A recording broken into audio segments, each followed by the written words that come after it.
오늘 읽을 하나님의 말씀은 이사야서 21장 말씀입니다. 이사야서 21장 1절부터 5절까지 말씀입니다. 이사야 21장 1절부터 5절까지입니다. 1절부터 같이 읽습니다. 해변 광야에 관한 경고라. 적병이 광야에서 두려운 땅에서 내게 회오리 바람같이 몰려왔도다. 혹독한 묵시가 내게 보였도다. 속이는 자는 속이고 약탈하는 자는 약탈하도다. 엘람이여 올라가고 메대여 에워싸라. 그의 모든 단식을 내가 그치게 하였노라 하시도다. 이러므로 나의 요통이 심하여 해산이 임박한 여인의 고통 같은 고통이 나를 음습하였으므로 내가 괴로워서 듣지 못하며 놀라서 보지 못하도다. 내 마음이 어지럽고 두려움이 나를 놀라게 하며 희망의 서광이 변하여 내게 뜰림이 되도다. 그들이 식탁을 베풀고 파수꾼을 세우고 먹고 마시도다. 너희 고관들아 일어나 방패에 기름을 바를지어다. 아멘. 열방에 대한 경고란 제목으로 말씀을 드리겠습니다.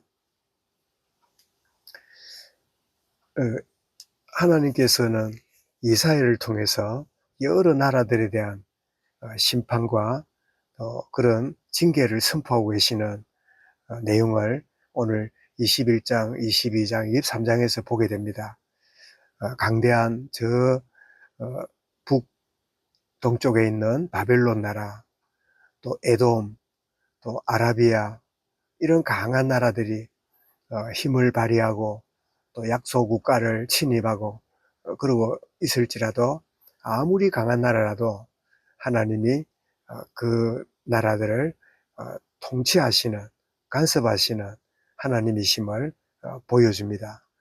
그리고 더 나아가서 22장에 가서는 예루살렘에 대한 이 경고도 드러나는데, 이방 땅도 이방 나라도 이방 나라지만 하나님의 백성들이 하나님께 회개하지 않고 안일함에 빠져 있는 괜찮다, 호세아는 그런 표현을 했지요.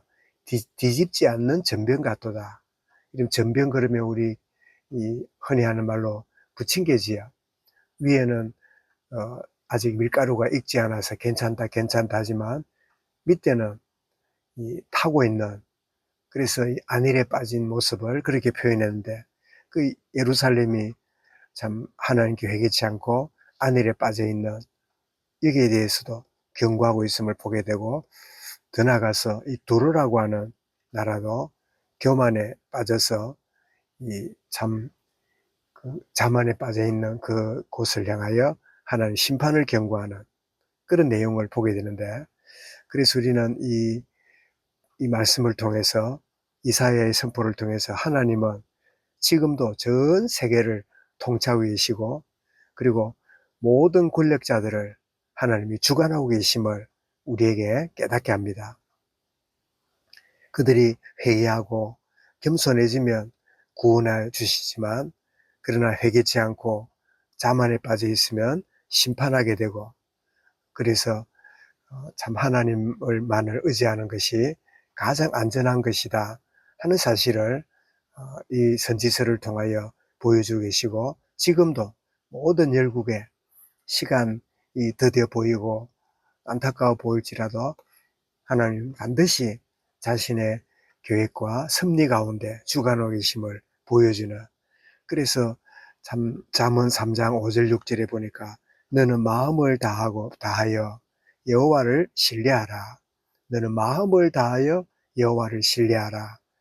겉모양 척하는 그런 모습이 아니라 마음을 다하여, 중심을 다하여 하나님을 신뢰하라.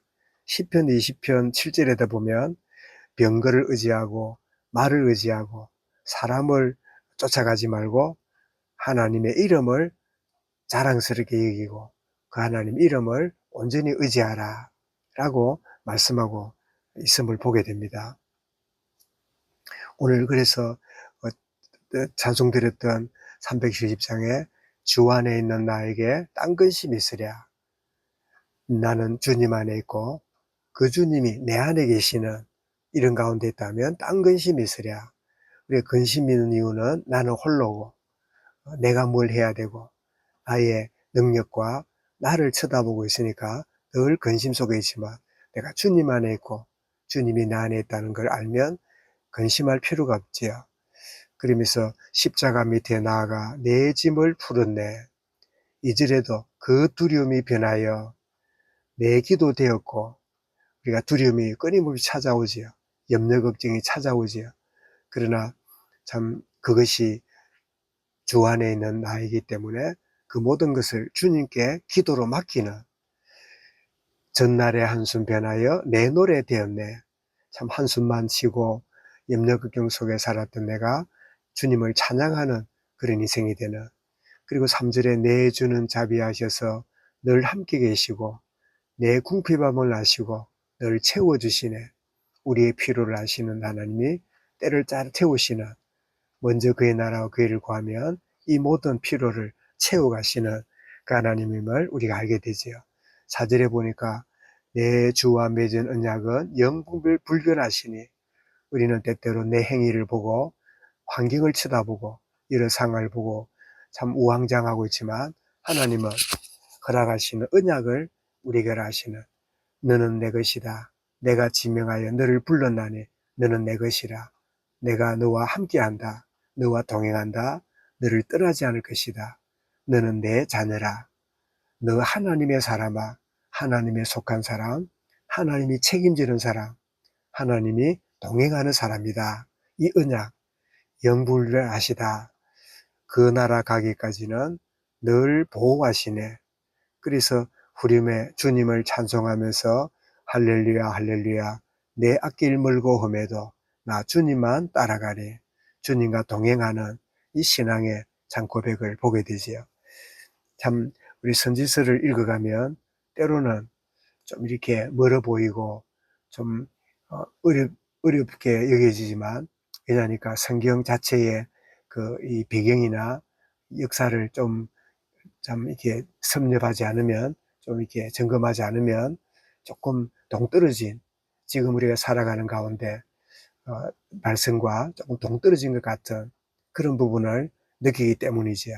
그러나 우리가 차근차근 말씀을 읽어가게 될 때 여러 나라들을 하나님 내버려 두지 않고 불꽃 같은 눈으로 보고 계시고 교만한 자를 물리치시고 겸손히 하나님을 의지하는 자를 구원하시는 그 은혜를 주시는, 참 세계를 통치하시는 주관하시는 하나님이신데, 참 그런 의미라면 이 동쪽 끝 극동에 있는 이 대한민국 조선이 참 우상 숭배하고 하나님과 등지고 산마다 들마다 수많은 이 우상 숭배의 흔적을 가지고 있는 이 나라에 참 하나님이 복음을 주셨고 우리의 선조들이 이 복음을 받고 참 가슴을 치고 옷을 찢으면서 회개하고 하나님께 나와서 참 이 작고 자원이 부족한 이 나라가 세계 참 이 10손가락 안에 들어간 이 놀란 축복에 참 증거를 주신 것은 회개하는 자에게 하나님 은혜를 베푸신다고 하는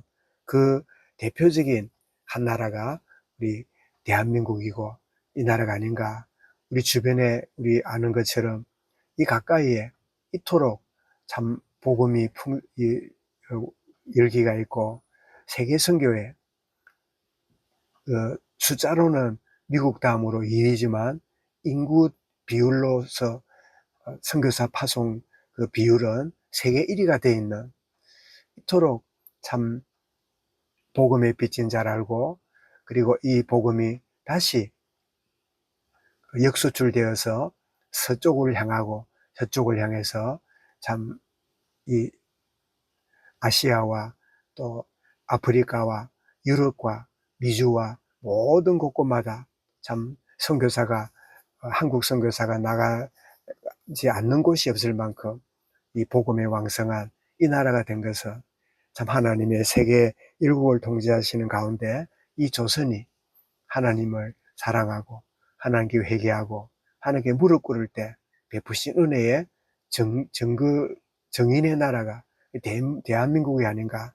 그래서 유대인들도 우리 대한민국을 생각하면 저 나라 참 이상한 나라다. 어떻게 저렇게 아시아에 우상숭배가 많고 이 어두운 문화에 젖어 있는 그 나라 속에 저렇게 복음이 들어가서 자기들이 죽인 예수를 저렇게 믿고 의지하고 있는가. 그래서 제가 이스라엘을 이렇게 방문하고 이랬을 때 거기에 사역하는 선교사가 이스라엘 백성들이 한국을 생각할 때 참 궁금증에 있고, 그래서 이스라엘 선교는 누가 하냐? 한국 자체가 하고 있습니다.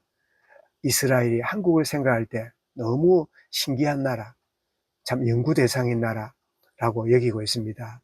그런 이야기를 한 것을 기억합니다.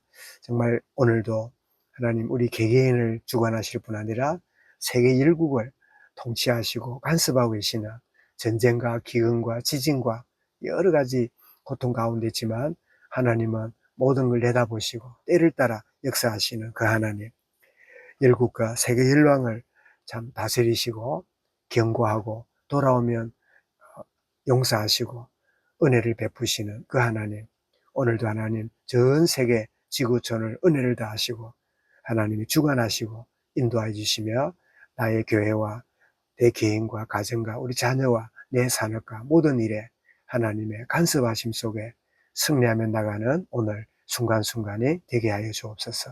이 말씀을 마음에 담고 우리 개인적으로 기도드리겠습니다.